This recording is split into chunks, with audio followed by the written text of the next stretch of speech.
All right. Hi, everybody. Welcome to the Big Idea Center.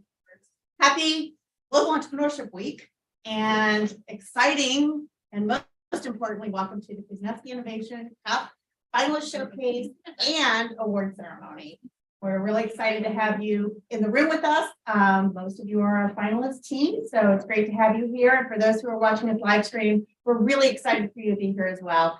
This is truly a celebration of student innovation, and this is what we're all about, helping students who are change makers and problem solvers take that journey. And the Kuzneski Innovation Cup is one of those opportunities for them to step in and start that journey and be supported with it. And tonight you're going to hear from our finalist teams. You're going to hear from the Kuzneskis themselves, are the founders of the Kuzneski Innovation Cup and the supporters of early stage student entrepreneurship and innovation. We're also going to hear from last year's top award winner about the impact of the award on their team and what's next for them. And of course, we're going to be able to celebrate in the announcement of the awards among how those are going to be distributed. And that will be a $25,000 prize pool that the finalist teams are all hoping they share a part in. So this is not about me talking. This is about our teams, and it's about the Kuzneskis. And I'd like to introduce and have Andy and Lori Kuzneski come up and kick us off for the night.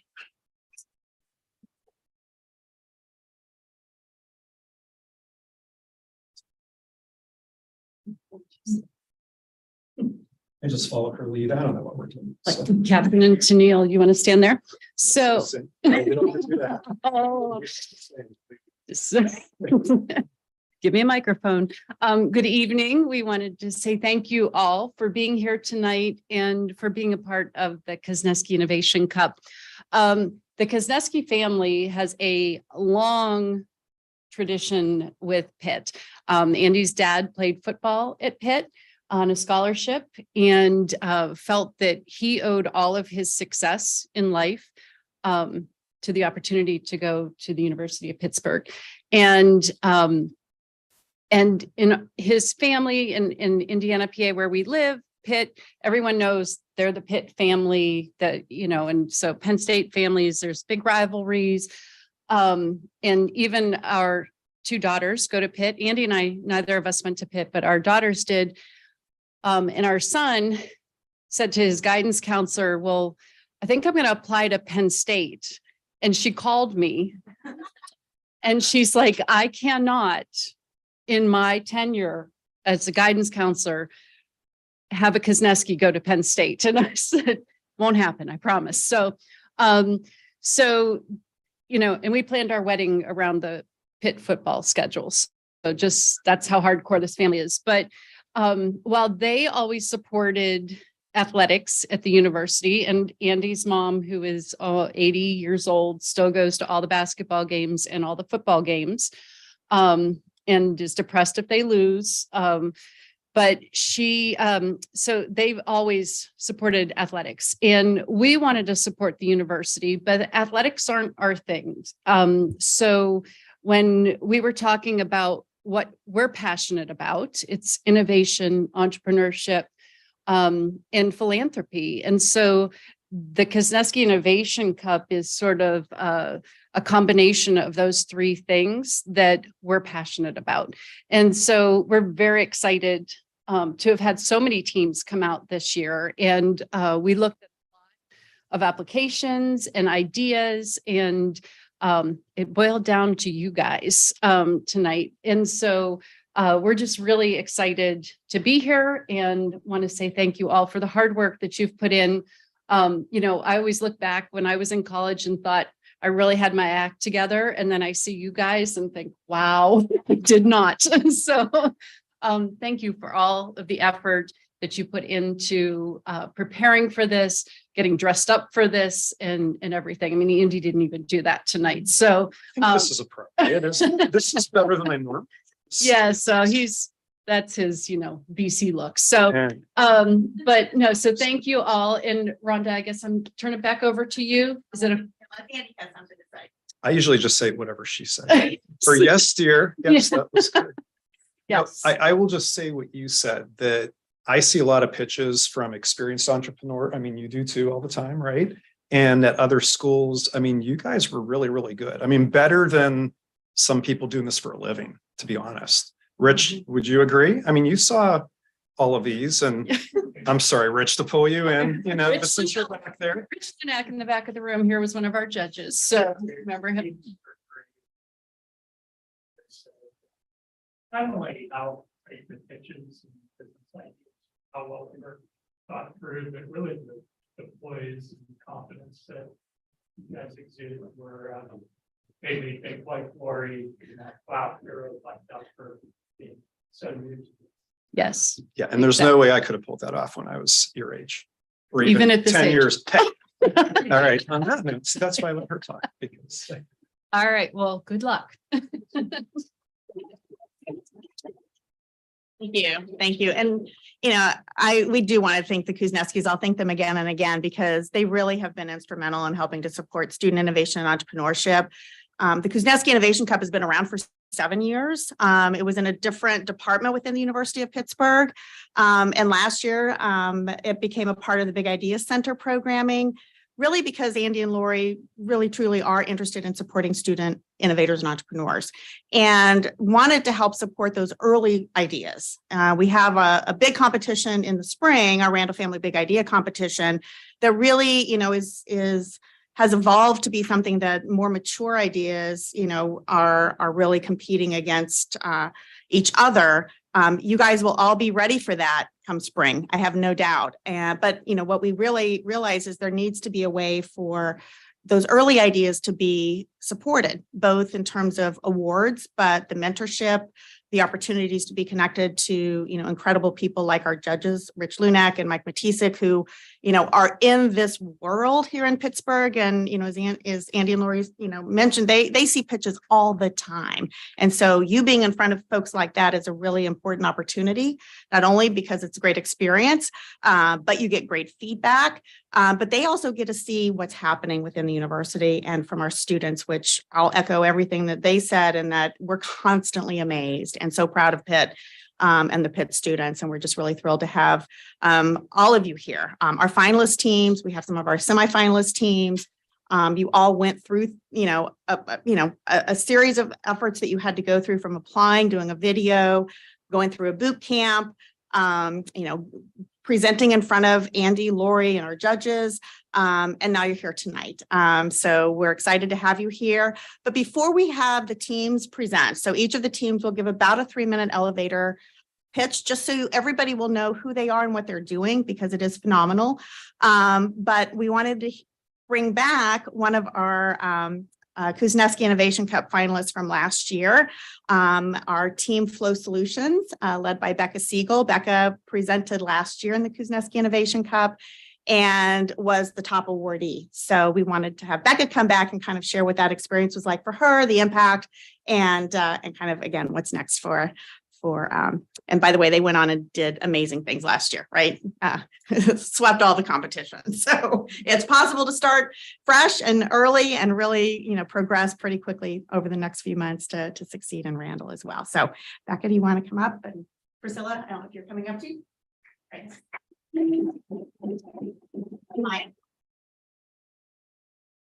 Hi, everyone. Thanks for having us tonight, and a special thanks to the Kuzneskis. I don't know if anyone here knows this, but the Kuzneskis are a really valuable resource. They even came to our Forge program, which is something you might do after succeeding at Randall, and talk to us about insurance, and shared their knowledge about everything we would need to start a business, we're really thankful for that. So thank you. And also a message to the teams: everything you've done up to this point is incredibly valuable for your skill set and also for starting your company. So even getting up to this point is insanely helpful for you and is very impressive. So Priscilla is now going to talk about some highlights from our year since the Kuzneski Cup last year. Thanks, Becca. Yeah, so as Rhonda mentioned, the Kuzneski Cup is a really great way to just get your entrepreneurship journey started. When I first joined with ScOAP Solutions, it was just an idea. And then so we competed in the Kuzneski Cup to kind of flesh out that idea, learn the steps we had to take to get to the next level. So we started doing market research. We learned how to put together a revenue model, how to price things correctly. Well, maybe not correctly, but to get to that next step, right? So we started here in the Kuzneski Cup. And since then, we've actually made a lot of progress. In the last year alone, we went on to compete in Randall. Like as Rhonda said, it ended up winning first place. We also competed in other competitions, such as the DOE Energy Tech Up University Prize. We actually were semifinalists in that competition. We also went and pitched at different conferences in West Virginia. We've been around in the startup space here, and we've been working on our MVP. We even just filed for our first real patent a couple of days ago and filed for our LLC last week. So in just a year, you guys could be making more progress than you can even think of right now, starting at this point. So just remember that no matter what, the Big Idea Center is also a great resource. So we just hope that you guys keep coming back and don't stop your journey after this. Keep on going after this.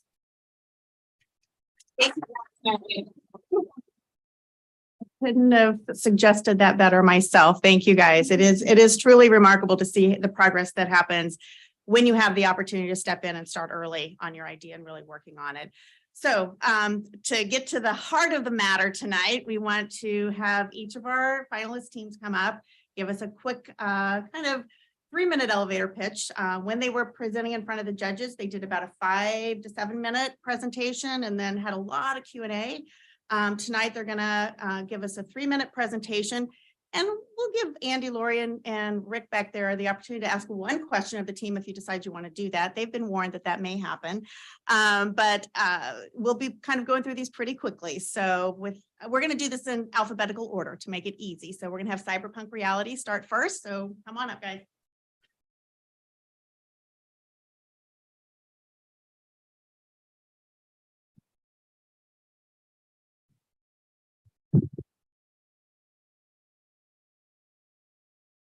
I love concerts. When I go to get ready for a concert, it kind of looks the same every time. I take a nice warm shower. I get my best clothes on, slick back my hair. But unfortunately for 36-year-old Amy, getting ready for Dave Matthews did not look the same. When she was straightening her hair, she had a seizure. That caused her to get third-degree burns all over her hands.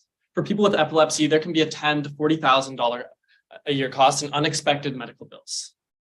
For Amy, she has to depend on her parents to take her to the places that she wants to go. Her doctor took away her driver's license, preventing her from driving to job interviews, ridding her of her independence.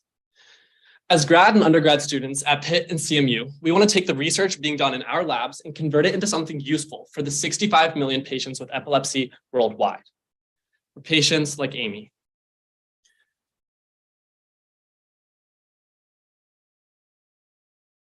So at Cyberpunk Reality, we are developing a wearable device that fits discreetly behind the ear.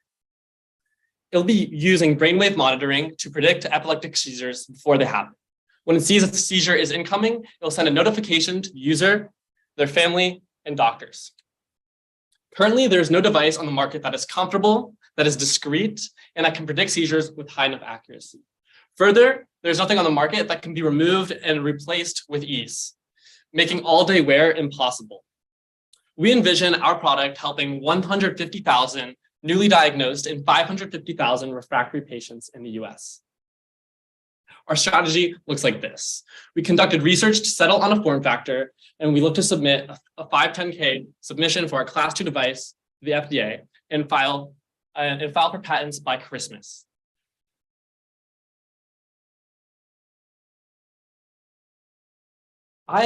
I imagine this innovation for people like Amy, where she can go straighten her hair and put it down before the Dave Matthews concert, before the seizure occurs, where she can use that unobtrusive form factor to feel at ease, so she can continue to cook, so she can continue to handle hot items. I imagine it for Amy, so she can draw a bath, which is a leading cause of death for people with epilepsy. I imagine it for the 3 million Americans with epilepsy, so they can stop, get to safety, so they can stop and pull over, so they can call a timeout in their sporting event. so they can gather their meds and take control of the thing that has been controlling them for far too long. With weather forecasts like predicting of seizures, we can reimagine what it is like to live with epilepsy. We are Cyberpunk Reality, and that is the future we would like to create today. Thank you.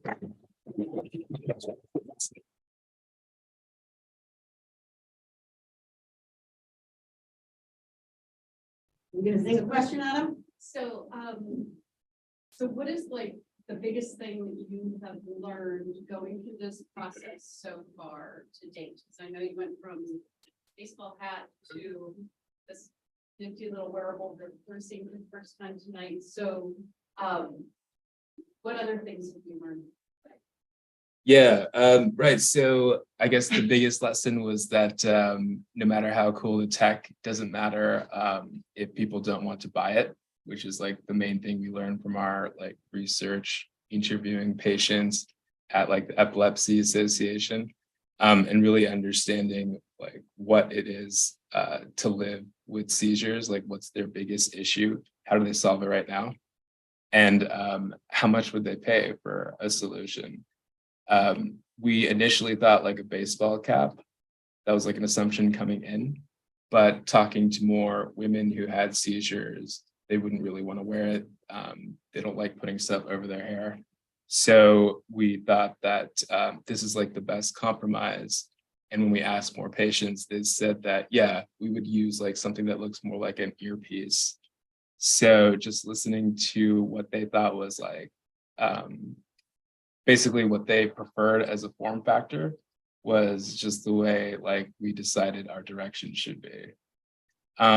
The other thing was that some people can kind of predict when a seizure is coming, which is kind of interesting and very personal.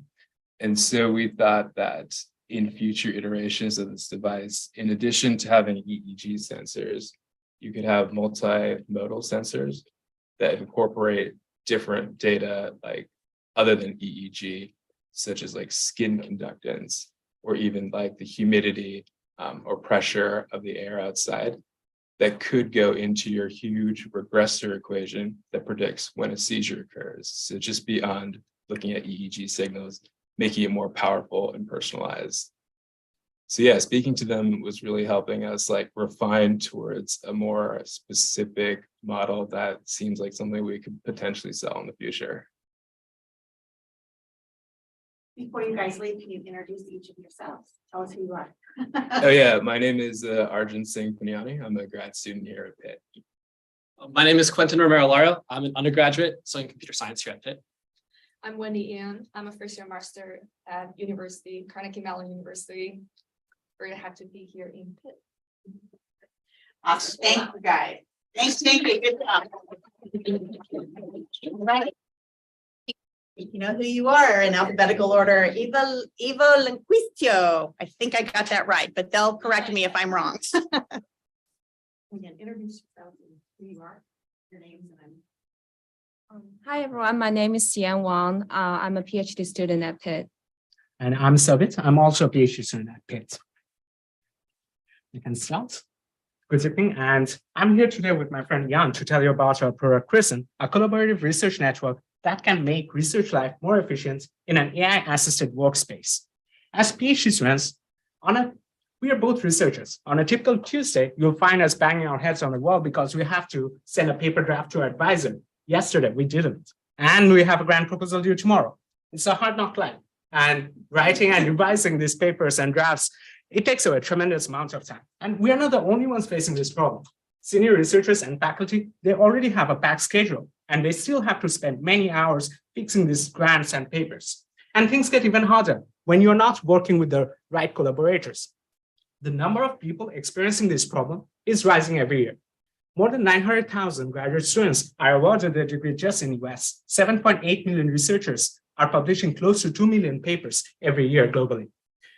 And in our interviews with these researchers, we found that none of them are happy with the existing tools.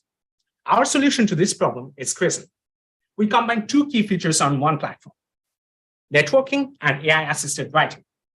Through Kristen, users will be able to build and access a network of researchers. They can add collaborators from this network to a workspace where they can start writing. But there just isn't enough time. So Kristen's AI is going to take over. Kristen's AI will rewrite and revise these drafts, saving many hours of time and improving chances of acceptance. Am I talking science fiction here? Can AI really do this for us? It's not science fiction. We have it here and now. We have already created the first AI that can do this. It's an early version, but it can already use domain-specific terminology and change the overall language of a draft. Grammarly cannot do this. To generate money with Kristen, we'll follow our freemium model. Our free users will have limited access and our premium users will have unlimited access. At a later stage, we plan to release VR add-ons. For our next step, if we win money tonight at KIC, we can start hiring developers who can turn this into an MVP. And we'll focus our advertisement toward research-intensive universities who can buy bulks of subscriptions. In our team, I specialize in generating text using AI, and Jan is in charge of executing our business plan.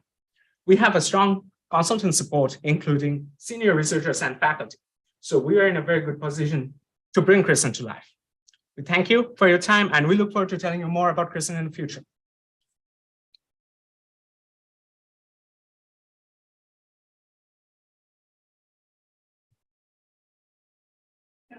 Talk to us a little bit about your customer acquisition strategy. How do you hope to, once you get the MVP, start to acquire customers? Right. So first, we want to reach out to these research-intensive universities. They already have many students from undergrad to master's and PhD students who are new to research, and they don't really know how to write these papers and drafts very well. So it will be very helpful for them to have access to our technology. So first, we'll approach these universities and have them try out our product. And once they try out, I believe they will love it. And then we can sell subscriptions in bulk for them at a discount. That will be our first step. And once the students start using them, then we can reach out to other researchers, their mentors, their faculty, and they will, because of the networking aspect of it, it will grow. They will help us grow. Thank you guys very much. I wish I would have had something like that when I was writing research papers. I see some PhD students around the room going, uh-huh. All right, so our next team to come up is ScOAP-E.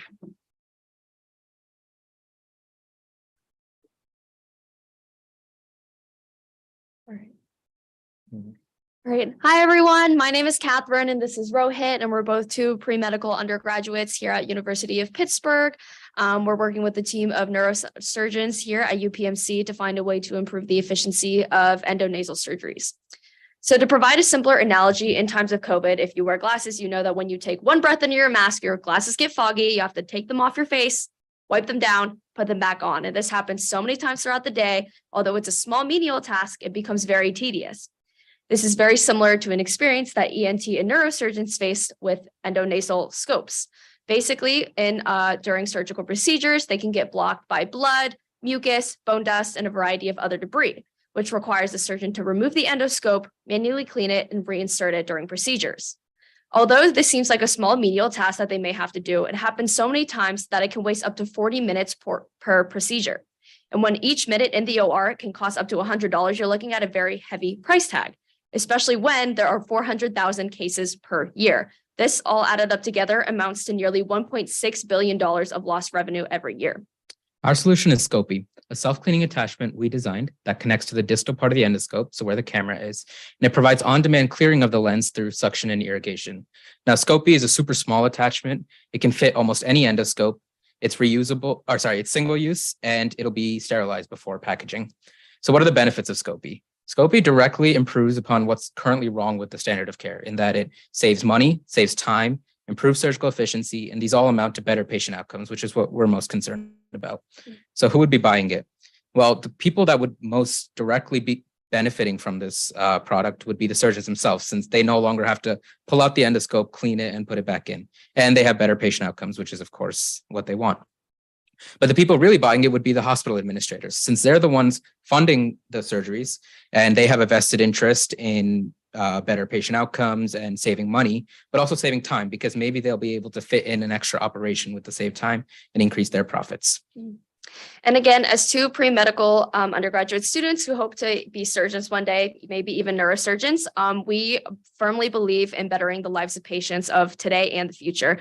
And we believe the best way to do that is through innovation, as well as asking ourselves and the medical community what we can improve on already. And whenever we look at this, we've been working with a group of neurosurgeons who have obviously performed tons of these procedures, so they have the experience that they're aiding to us. So based on their feedback, we've made our CAD design, we've 3D printed our prototype, and we've submitted our invention disclosure to Pitt. Future steps include obtaining more formal data, testing it in cadavers, which we're really excited about, and eventually submitting this to the FDA. But I really want to reiterate what Catherine was saying in that we're both two aspiring medical students and doctors, and having this opportunity to innovate and maybe even change surgery has been so incredibly exciting and motivating. And we're really looking forward to continuing on this journey. Thank you.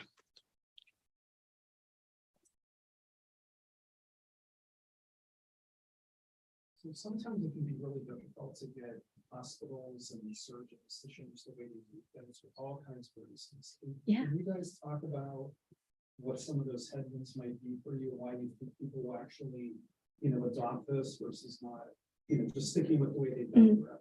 Yeah, of course. So currently, we didn't explicitly talk about, but currently on the market, and we know at UPMC, they use an endonasal sock, which is a competitor, but ours is better than it for a few reasons. And we would be able to, because there's already something pre-existing that's not incredibly costly, it wouldn't be that hard to replace it for a better alternative, especially when the people we are actually working with are the head of the Department of Neurosurgery and neurosurgeons under them. So they're kind of like the ones at the top of the hospital. They know what they're doing, and they're actually the ones who brought the idea to us and allowed us to expand on it, because they were the ones who were like, it's ridiculous. I go through medical school, 7 years of residency, all these years of fellowship, and I'm here taking out it, cleaning an endoscope in the middle of a procedure, right? So it's kind of ridiculous for them. And the amount of time that they could be saving could be used for, obviously, like Rohit mentioned earlier, more procedures.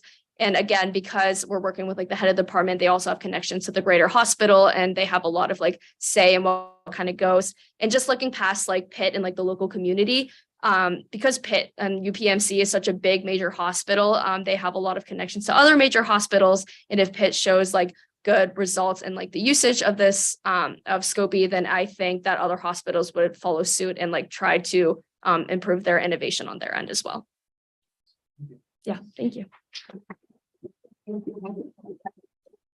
Great job. Okay, and last but certainly not least, only by virtue of the alphabet, is Underdog. Come on up, guys.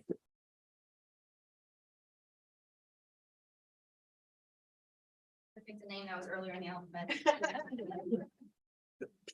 All right, so I'm Katie Gallo, and I'm working with Y-Chan and Underdog, who's my co-founder. So on college campuses, 81% of students, or women specifically, experience sexual harassment, assault, or rape. And on Pitt's campus specifically, women rank their feeling of being able to protect themselves as a 3.5 out of 10 on average. And there's no existing solution that provides both preventive and reactive solutions for women on campus to learn how to protect themselves and self-defense training until now.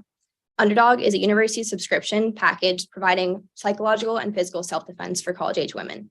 So we have both preventive and reactive services for women to learn how to protect themselves and keep themselves safe on college campuses. So about 70% of what we do is on-campus events. So we bring groups of 30 or so women in on on-campus events, teach them how to protect themselves in hand-to-hand combat, how to use self-defense tools they already have, like mace, because we found that 75% of college women have a self-defense tool but don't actually know how to use it.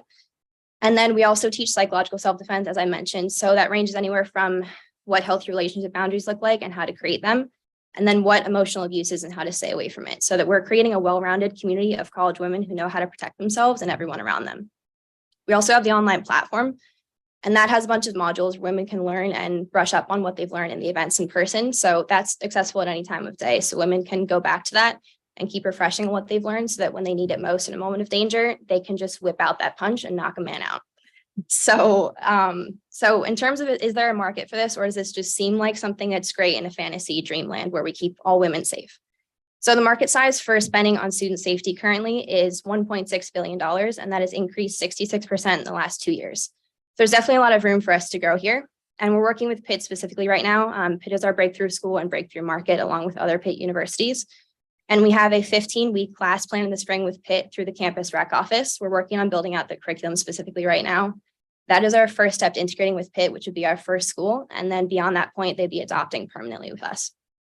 So with Underdog, we can finally make campuses safe for all women. We can all be underdogs. Thank you.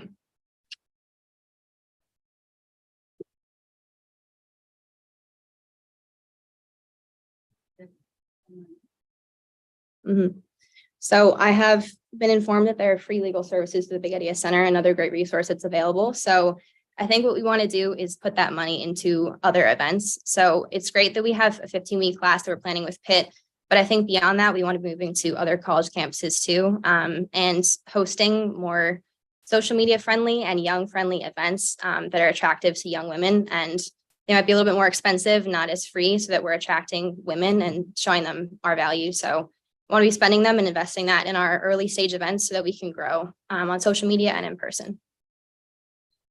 Yeah. Thank you.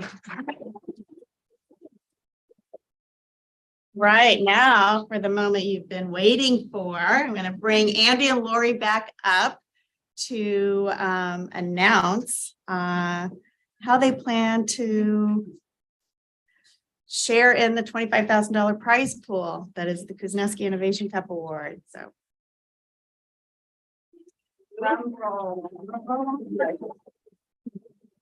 Cup, did everybody see the cup? That. All right. So first of all, Becca and Priscilla, thank you guys for coming back tonight. It's wonderful to see you're doing so well. We're proud of you. And again, if there's anything you need help with, please don't hesitate to ask us. And we say that to all of you guys. So please take us up on that, because we're not just saying that for fun. We really, truly mean it.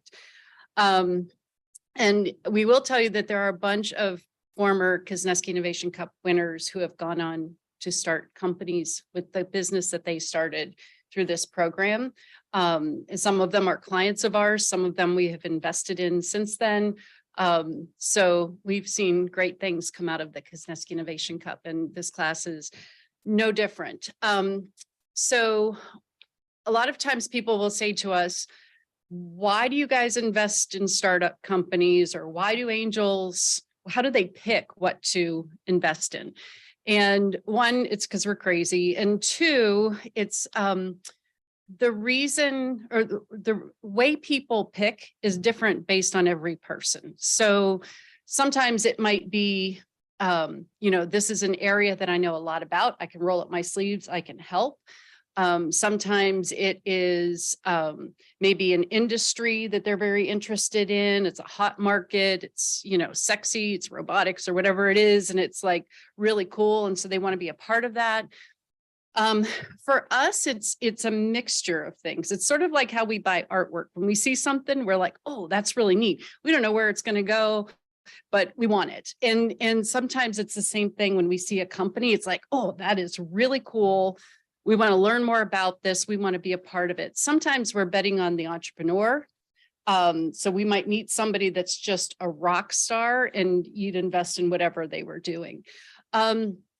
Other times it's something that really resonates with us and makes us think, okay, this is important to us. And so, we look at a lot of different things when we invest in companies. So as we were talking about all the different groups who came through and pitched to us and determining, what do we know about this company? What do we know about what they're doing? Every one of you had something that was like, wow, this is really, really cool. And so we've decided we're going to split up the prize money a little bit. And first prize that we're going to give out, not first place, but the first cash prize is to evoLinquisitio. We're going to give $5,000 to you guys to continue your work. Okay.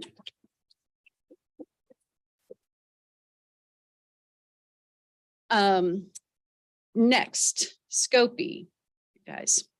So as somebody who has had to have things, sinus things, I totally would not want to have something pulled back out and put back in. So we're going to give you guys $5,000 to continue on with your project. Okay. All right.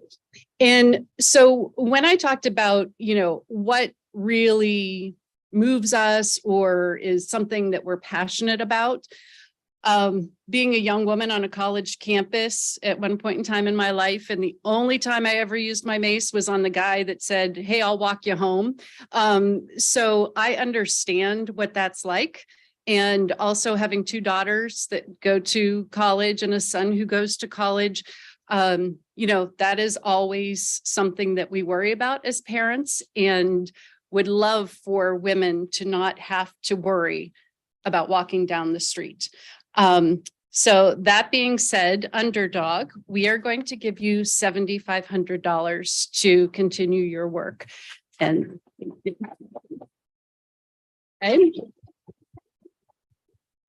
last but not least, so our son, Andrew, has seizures. And as a matter of fact, last week, I just had to call campus police to do a well check on him because we couldn't get a hold of him. And let me tell you, nothing scares you more than that as a parent. And when I busted through his dorm room door with the police behind me, he was slightly freaked out. And so having something like what you guys are building would be phenomenal for him, for me, and for anyone who deals with seizures and their families. It is unknowing and terrifying and all of that rolled into one. So we are going to give you $7,500 as well to continue your good work. And if you need a test subject, I got one for you. If you need an intern, I got one for you. So, but there's no strings attached to the money. But no, so, we give $25,000 to this event each year. And so we wanted to give each one of you something to further your work. And you should be very, very proud of what you have accomplished so far. And Andy and I are very excited to see you all in the future, where you go and what you accomplish, because I know it's going to be great things.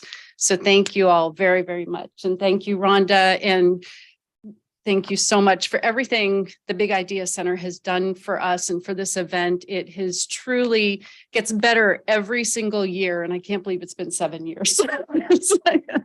It's crazy, but no, but thank you all very, very much, and be very proud. And the folks that did apply and pitched that didn't make it to this final round, we want to spend time with you too, because there were some really great ideas. And I think they just, we can maybe help you bake them a little bit more, and also connect you with some people who could really help you. So please, Rhonda said you guys can reach out to us, and we'll give you a link to our calendars so we can schedule time, but we would love to spend some time and work with you. So thank you all very, very much. I think that's a beautiful and wonderful way to end this highlight for me of the fall semester and Global Entrepreneurship Week. I want to thank, obviously, Jess and Tiffany, who helped make everything run smoothly and pull this off. I want to thank the students who are here, and all of the students that we work with who step into this crazy thing called innovation and entrepreneurship. You are on a journey to become our world's change makers and problem solvers. And that's what gives me goosebumps just to say that. And of course, thank you and Andy for being here and supporting what these students are embarking on. It's a big deal, and we thank you so much. We're just thrilled to be a part of it. So thank you, everybody, for joining us. For those who are in this room, please stay. For everybody who's watching us live streaming, thank you for joining us. And again, we look forward to seeing what everybody's going to do next, and we'll look forward to next year. Yes, absolutely. All right.